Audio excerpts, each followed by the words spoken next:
It's funny, we have a policy that we call the no asshole policy. I always thought, how does every company not have this?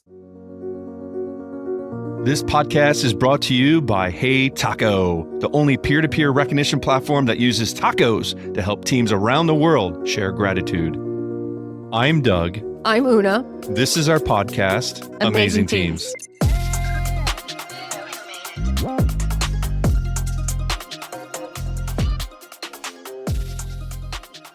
All right, Bryan Christiansen, welcome to the Amazing Teams podcast.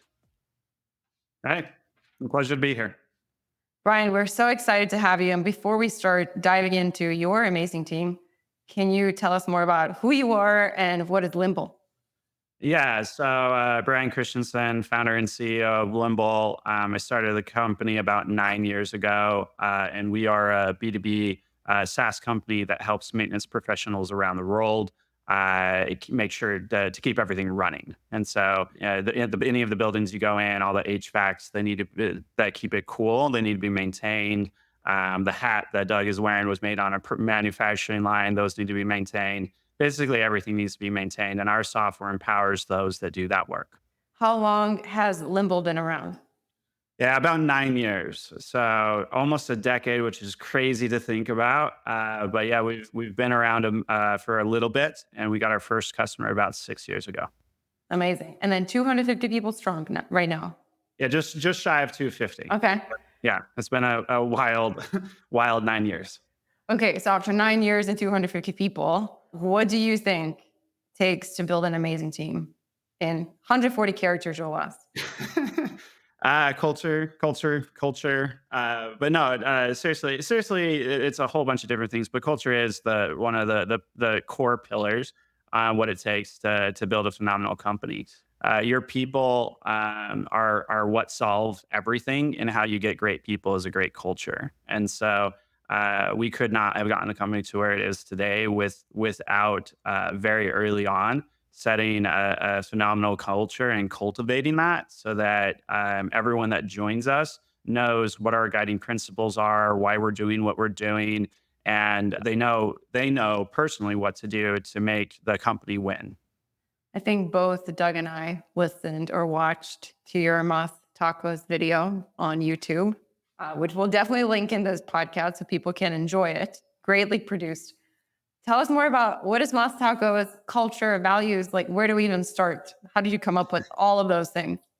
Yeah, so I'll explain briefly what it is, and I'll talk about how we formed it. So Moth Tacos is an acronym for our core beliefs, our core values. In every culture, you have to have this value system, which basically lays out the DNA of who you are and what you should do. Personally, I think everyone should have a core value system in their personal life. This honestly just shouldn't be a company thing, but it amazes me if I'll ask a random person, what are your core values? They often can't explain it. Most people don't actually think through it. But anyways, with Limble, our core values are Moth Tacos. So we're merit-based. This means that if you do great here, we will reward you. We have countless stories of employees that like one of my favorite is one of our earliest employees. She joined us. I think she was like employee number 8, if I remember right. She came in as an SDR. For those that don't know what that role is, you basically pick up the phone and call people and convince them to take a demo to potentially buy Limble. It's a very, very difficult job. But she came in, I think she was 19 at the time. She just killed it. You know, she was calling more than anyone else, setting the most demos. The prospects loved her. And within a matter of a couple of years, she, went from making, I think originally it was like $65K a year, and now she's making like $155K. And this is like at 21. And I remember helping talk to her about her mom was like, no, you need to go back to college. You need to go back to college. And you're like, hey, you're buying a house.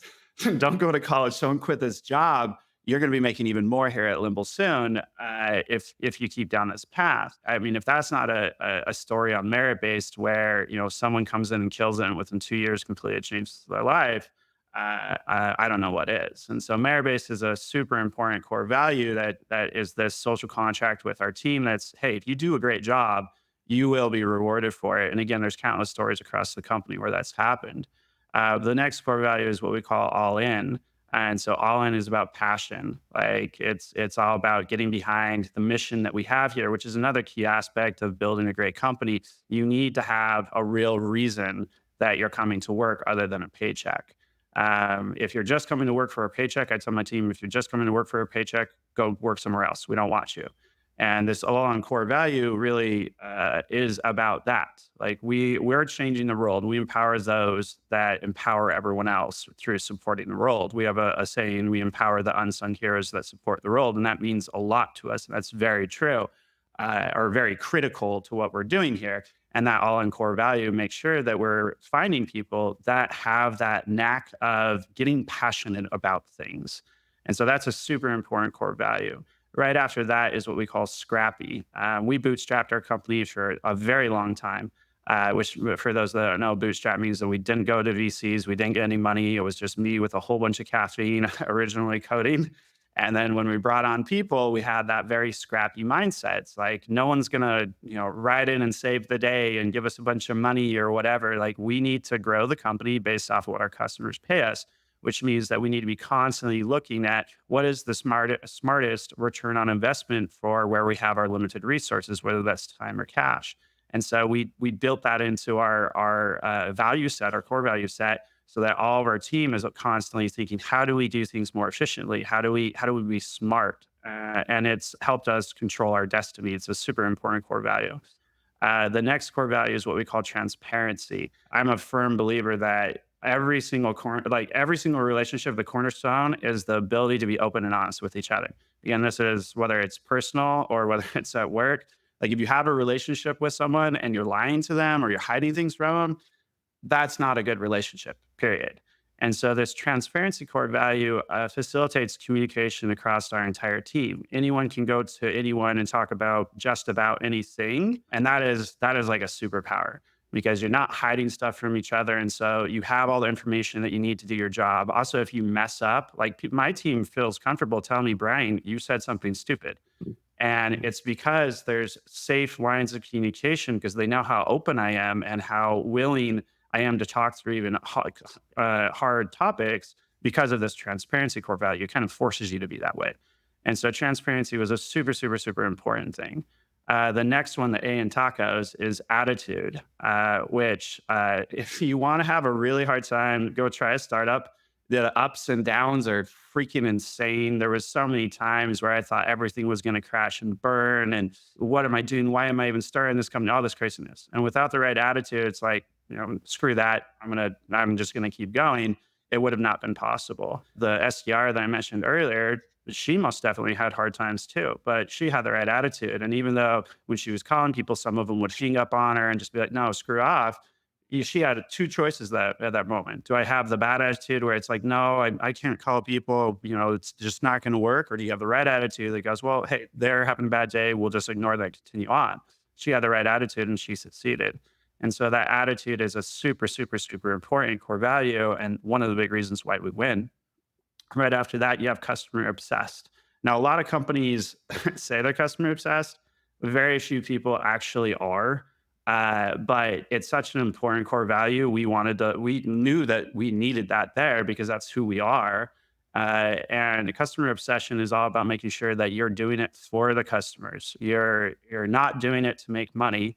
You're doing it to help people. Money is an afterthought that happens from good actions of helping people. And that's just how I personally like to run businesses. And I tell my team all the time, our decisions are made on doing what's best for the customers. If you're a sales rep and you sell someone that is something they don't need, like you'll get fired over that. Like if you're taking advantage of customers, that is not okay. Like that no, it's so against this core value that it's a very, very serious thing. And luckily that's never happened.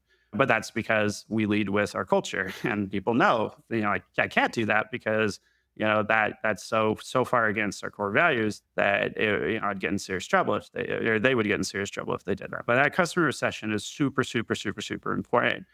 Everything we do is about our customer, and then right after that, it's about our team, which is the next core value: one team. Like this is a team sport, and building the company isn't a single person endeavor.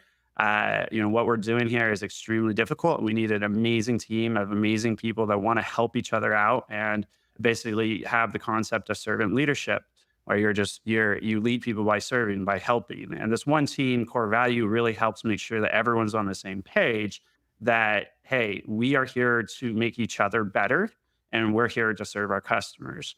And that's created such an amazing workplace where people can do their best work, make great friends at work, build like real lasting relationships, and just be way happier. And that's also been insanely impactful at our company.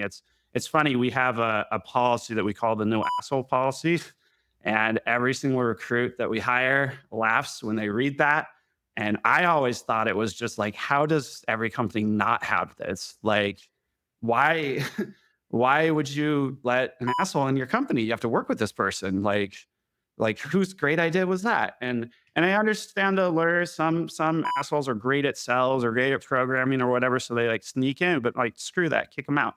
And so we just don't allow that at our company. And that's basically part of our one team core value, coming to life. And then the last core value we have is what we call solutionists. And so we only hire very bright people. And so we don't hire people and then tell them to shut up and do their job. We hire smart people that can come up with solutions. And whether you're, entry level SDR or you're, CRO, top of sales, right? Everyone can come up with solutions. And we want to empower our team to do that. And so we call it out as a core value. And so that is what they are. How we came up with them is a totally different story. But I'll pause there and see if you want me to go into that or a different topic. I do have one question. I know, Doug, you want to jump in, but I don't want to lose this thread of thoughts. Tell me more about the no asshole policy. Do you know about, like, what does it actually say? Oh, I mean, it's pretty self-explanatory in this thread, where it's just, I can't remember the technical legalese that HR made me put in there. Because I was just like, no asshole policy. We don't need anything else. Period. But luckily, we have really great HR people that keep me out of trouble. And it's like, Bryan, maybe we should just say no jerk policy. It's like, no, this needs to be stronger and follow. But I don't know. I can't remember what exactly they added after it. So I don't know if they have a definition of what being an asshole is or whatever. But there's probably more in it, and they've updated it since I originally created it, years and years ago. That's awesome. I watched the video and I gotta say it was super touching. I had goosebumps watching that video. I love the core values, especially the customer obsessed. And speaking of customer obsessed, I want to thank you and Limble for being a HeyTaco customer. I was taking a look and your team has given over 300,000 tacos in the past 3 years. And that's pretty incredible. So thank you again. Yeah. Bryan, I'm a little curious. So you're a self-taught full stack developer turned marketer turned entrepreneur. I'm really curious how your role at Limble has changed over the past 9 years. Una and I were talking today about my role at HeyTaco now that we're growing. And so I'm just curious to hear from you. What's your day like? Are you still in the code? Are you, shed some light on what Bryan does daily? Yeah, I mean, my job has changed probably 50 times over the last 9 years.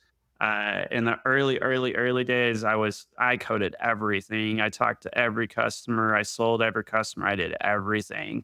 And then as you get larger and you hire people that are better than you, of course they're going to take over those jobs. Then you go focus on the things that that only you can do as the CEO, or the areas that need the most problems to be solved. And so I'm not in the code anymore. I love coding, but I haven't coded for a while, which is it's sad. It does make me sad. I really, really, really love programming. But in order for the company to grow, you gotta hand it off, and you got to trust the team of brilliant people that you hired to do that. But it's kind of like handing off your baby, and it's like And so luckily we did that, and we have a phenomenal team, and they take really good care of that. As of today, what I'm doing, it's all about culture building. It's all about empowering my team. It's all about recruiting new team members. It's all about finding partners, setting the vision of the company, and better, articulating that really clearly. Because as we get bigger and bigger, and you're trying to lead, 250 people, that's very difficult in itself, where you just have to really set clearly, not just who we are and our value system, but do that on this is the strategy we're doing to help our whole new segment of customers, or launch another product, or whatever the case may be. All of that needs to be communicated very clearly, and that's a whole bunch of work into itself. Oh, I'm sure. You mentioned bootstrapping, and that's incredible. Did you ever imagine Limble growing to 250 people? No, I mean, I wish I could say that I was like super smart when I was young and I saw a gigantic market and I was like, I'm going to go take that over. But no, I wasn't nearly that smart. I just talked to, I was lucky enough to talk to some maintenance managers, and they expressed like how painful the things they were running into because they couldn't track their maintenance and all that type of stuff. And I was like, okay, this is a great business idea. I could really help these people. I know I can code solutions to them, so I'm going to do that. And then, I started doing that, and before too long, I started seeing the opportunity. Investors were coming to me, and it was like, holy shit, this can be huge, like way bigger than I ever thought, to the tunes of billions and billions of dollars. Where originally, my family, my father has a family business, and originally I was just like, I just want to beat that, like as long as I beat the family, like then I've won. And now every month we add the size of the family company in like a single month. And so it's been a wild, crazy dream come true. That's awesome. Congrats on your success. Thank you. What does your family say to all that? Oh, they love it. It's funny. They all have Limble shirts. They do all sorts of cool stuff, and I mean, they're very much happy. One really cool thing I did is set up trusts for all my nieces and nephews and put a little Limble stock in them, and so I kind of bought their support, I guess. But they're all super stoked for Limble because it impacts basically the entire family. Is Limble public? No, no, no. Oh, So just just okay. kind of my own private equity Gotcha. being a founder. I put enough in there to on each of the nieces and nephews to help them pay for college in the future or whatever. That's so cool. Yeah, it was a really cool day when I did that. That's awesome. Bryan, I want to learn more about how do you live these values every single day without being corporate and too lazy and kind of suits focused, right? You have a really awesome culture. It's really just authentic, down to earth. What do you do every day? Yeah. Well, so first well, I mean, there's a bunch of things that we do, but first is making sure that you're picking core values initially of who you are, not who you necessarily aspire to be. And sure, there can be some aspiration there, but if you're like, oh man, customers just really annoy me, I never want to talk to them. Don't set a core value of customer success. You're gonna have a nightmare trying to live it. If you aren't that core value and it goes against you so badly, try and figure out and strategize a different core value. And so first and foremost, how I make sure that I can live it and my team lives it is we just pick the right core values at the start. Me and the other co-founders got together and said, what about us caused us to win? And then we laid those out and said, okay, we want to find more people that have these core values and build it that way. And that's made it so much easier for us to live it because I never have to think, well, am I being transparent? Because I'm just naturally extremely transparent, sometimes to the horror of my co-founders on the Ask Me Anythings that we do, uh, which is a totally different story. But We'll anyways, get into that. We'll get into that. yeah. So first is pick core values that you already are at least to a large degree already that. And then figure out different cadences and programs and stuff like that that you can do to help the team see those. And so one of those ones, it's funny on where we found at HeyTaco, as I was looking through Slack trying to find plugins and add-ons to be able to help in our chat system promote our core values. And we just happened to come across HeyTaco, and I was like, oh, this was made for us. Like this is just so much luck because here is a way to basically have a scoreboard of giving tacos to each other, and it's a whole currency. It's basically like this little economy. And so what we did is I just started handing out tacos, and when I saw someone being customer obsessed, amazing job, Bob, here's 5 tacos, keep it up. And these tend to happen in channels where other people see. And then other employees started giving tacos to each other and calling out them living the different core values, which then gets those core values in front of people all the time. It's like, oh yeah, cool. I get a reward if I, helping a team member out, if I'm being scrappy, if I'm being, whatever. And so that was super, super impactful. And then we tied our swag to it. So if you want any great Limble shirts or Limble hats or AirPods, or like, we have some cool stuff in there, you get tacos. And you only can get tacos by living the core values. And so that reward system and in a public setting, make sure that the core values are front of mind for everyone. And so that was super, super, super important on getting the adoption of it. One other program that we do is, and this is for culture. There's not a specific core value called gratitude, but on every company meeting, we ask people, they hear me say it all the time, gratitude costs you nothing, but it can mean your role to someone else. Shout each other out. And then they get up and they shout each other out on core values or just job well done. And that is another way that their core values are constantly broadcasted to people. And it's super impactful. And I just think it's mentally healthy. It's just a good thing to do, whether it's a culture or not culture. Fostering gratitude is a core thing that makes people happy. And it's like, if you're going to be managing large groups of people, you probably should do that just because it's a good thing to do. But that most definitely helped with culture. And then there's a bunch of other stuff that we do. We do a yearly company retreat. We fly, like this next one, we're flying everyone to Mexico in February.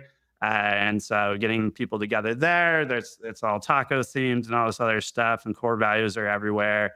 That goes a long way to help with culture. And yeah, there's a whole bunch of stuff that you can do. If you find yourself like putting them on the wall and just expecting people to follow them because they're on the wall, like that's not going to work. You need to set up real systems, put your personality into it, where it actually is fun to engage with and people enjoy it, or else they won't adopt it. Can you share more about the transparency and the Ask Me Anything? Like what is the Ask Me Anything? How often Yeah. do you do it? So the Ask Me Anything it serves a couple of purposes. So first and foremost is to show that, hey, I really am transparent. So Ask Me Anything, it really is Ask Me Anything. Any employee can get up and ask me directly in a group setting, what are we doing with SDRs?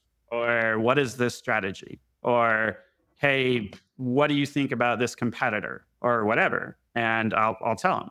And with the exception of me not violating someone else's privacy, I'll answer the question. And so this gives an area for people to really test, is Bryan transparent? And sometimes it can be hard because, sometimes it's like, well, do I want to tell the entire company something that only 10 people know? Is that ready to like fully get out yet before we're ready to handle like all the change management? And we're transparent, so it does. And that gives a lot of trust to our team that we aren't like trying to hide anything from them, because they can come ask me at any point in time and, I'll talk about it. And that just does a really great job to promote that transparency. It also just helps the company get together and breaks through any of the hierarchies that you set up at a company, where anyone can talk to basically anyone about anything. And that also promotes transparency. That's awesome. Can we try ask anything right now? Well, this is a little bit more public than internal company meetings, so I have to be a tad careful on what I say. But yeah, I mean, you can ask away, and hopefully it's a topic you can talk about. All right, I'll go first. At Limble, what is the most important thing to you? The culture, the people on the culture. Yeah, and the customers. I mean, they're you said at Limble, but I mean, those two things, that's what everything is the people, the culture, and the customers. And I see the culture and the team as, in essence, the same thing. Okay, I have the next one. What's the hardest thing about your job? That changes every day. What about today? What's today the hardest thing? I'm recruiting a C-suite, and those interviews are super mentally taxing to try and suss out, is this a good candidate, a good culture fit? Especially when you're hiring a C-level, they're going to set the culture, throughout the company. And obviously they'll spread the culture based on what's already there, but you mishire a C-suite and that has like different beliefs.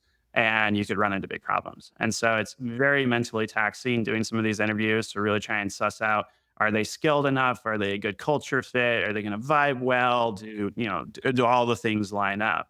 And so that's one of the most challenging things recently, is just making sure that I nail those hires, because that would be a very bad hire to make a mistake on. Nice. In hindsight, what's one thing you would have done differently 9 years ago when you're getting started? Doing it faster.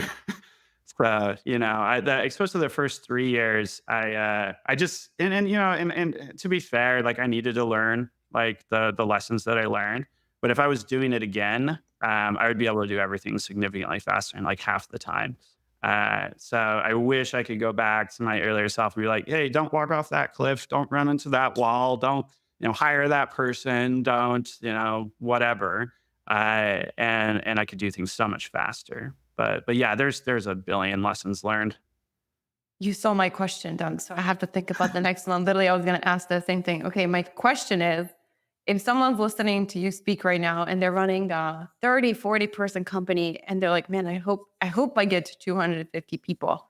What is one thing you would tell them to focus on when it comes to culture and team? Like a tactical thing of like, hey, before anything, just focus on this.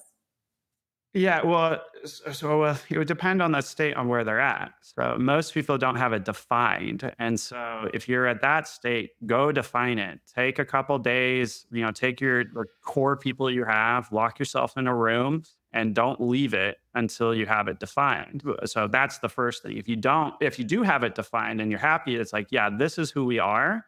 Then the next thing to focus on is, how do you get the systems in place for people to actually see it all the time and live it. And so you could do a simple thing like HeyTaco. Just don't steal Moth Tacos. Like Chris, like we're still on the weekend. Yeah, yeah. But find some system like I found HeyTaco that incentivizes people to actually engage in it. And then alongside that, I would probably do the gratitude thing, because all of those are really simple and easy to set up. It may feel a little bit awkward. Like the very first was like, wait, we're just going to say thank you to each other. Like that's weird. And it's like, no, it's not weird. It's actually really cool. So don't let that initial weird feeling, like people are going to think we're weird. Like screw what people think. Like it's a very healthy, good thing to do. There's countless books on it. You can read those. But if you have 30 or 40 people, you could set this whole thing up pretty quickly. And then you can hit the ground running. And by the time you're 250, if you do everything else right, you still have a really strong culture. I love that. I'm kind of curious now. We're talking about it. Who, not, I guess, lack of a better word, who owns HeyTaco at Limble? Is it you, or is it moved into HR? I'm just kind of curious who owns gratitude at Limble. Oh, I mean, technically, an entire company owns it, right? Love it. We all own the culture, right? But that being said, it's one of my primary responsibilities, right? And if you're a CEO and you think I'm just going to outsource it or not outsource, but I'm going to just put it in HR, you're not doing it right. Like you lead from the top. HR is not going to be able to say, "Hey, everyone, go be customer obsessed." It's like no. It has to be you talking about it all the time, and it has to be from your team going sideways talking about it. So when a new recruit gets hired and brought on, well, I'll take a step back. Whenever we bring in a group of people, within the first, I think it's normally the first day, if not the first week, they do a meeting with me where I go over our culture, I go over core values, I go over why I started the business, why we're here to help people, et cetera, et cetera. And then as soon as they go out of that meeting, they start getting set with their peers. And they're all of a sudden, oh my God, yeah, my peer really does help me. Like Bryan wasn't just rambling crazily. Like this person is actually living one team. That's so weird. And I've have countless times heard employees that just got started in a week or 2 weeks or a month or 2 months in go, it's like, everyone's still so nice. Like, this is so weird. And it's like, no, we don't have assholes, and we help each other, and this is just what we do. And so you have to lead from the top, but you also have to set up the correct system so people are actually living it and they can influence from the sides. And if you do that, then you have a pretty robust, healthy culture. Yeah, yeah, you're absolutely right. It's very clear why you've where you are with Limble and the success you've had. I subscribe to everything that you've just said. Well, as you know, with HeyTaco, everyone has 5 tacos to give each day to show gratitude. Who are you giving your 5 tacos today, and why? Yeah, so in Slacks, whenever I see people do good things, I give out the tacos there. I kind of cheat, and I have a lot more tacos to give than others, and so it just varies. Like my daily limit, I think I set to like 100, and I don't give out that many. But every now and then, I'll just like shock people and be like, "Hey, here's 50 tacos to one," and then it causes people to prop off, and it's crazy and whatnot. So I'll give them to my direct reports. I'll give them to individual contributors, managers. Whenever I notice something, I try to do that. Also, I have managers, like if they see their employee doing, or not employee, their team member doing something great, sometimes they'll Slack me and say, "Hey, go shout him or her out," and then I go ahead and do it that way as well. Bryan, I'm going to push you on this one. What about today, live from New York City? Who are you giving your spoken tacos to? I haven't given any out today. I've been in back-to-back meetings basically all day long, and I probably have like 300 Slack messages I have to catch up on. And so that's one of the things that I need to get better at, is baking a little bit of time in my day for emails, Slacks, tacos, that type of stuff. So nothing yet. That sounds like they're coming. They're coming. They're coming. There's always tons of opportunities in Slacks to give out tacos. We have a channel we call Limble Wins, where people post wins from customers or other things like that, and those typically have great areas where it's like a CSM helped a customer, and the customer was like, "Holy cow, this is so amazing! I love this." Those are super easy to give tacos to. Where it's like, cool, customer obsessed right there, and so there's always opportunities. That's awesome. Well, Bryan, thank you for coming on our podcast. Any last words for our listeners around culture, values, or any of the things we talked about today? Just one last thing. The sooner you can start, the better. We did this when we had it was just me and the first co-founders, so like 3 to 4 people, and that was a huge, huge help. That doesn't mean if you're at 50 or 100, it's too late and all hope is lost. You still should do it then. But the sooner you can do it, the better. And again, it really doesn't take that much work to actually get the basics set up and going. So if you're like, "Crap, this sounds like too much, it's going to be too hard," it's not. Just start sooner rather than later. It gets significantly harder the larger you are. So start now. That's a great point. Well, thanks again, Bryan. We really appreciate you coming on. Anytime. Happy to help. Thank you, Bryan. Thanks for listening. One of the important things about building a team is gratitude. If you're looking to add more gratitude into your team, check out HeyTaco.com. We are clearly biased, but it really does work. Use the code AMAZINGTEAMS to receive 15% off for the first 3 months of your subscription.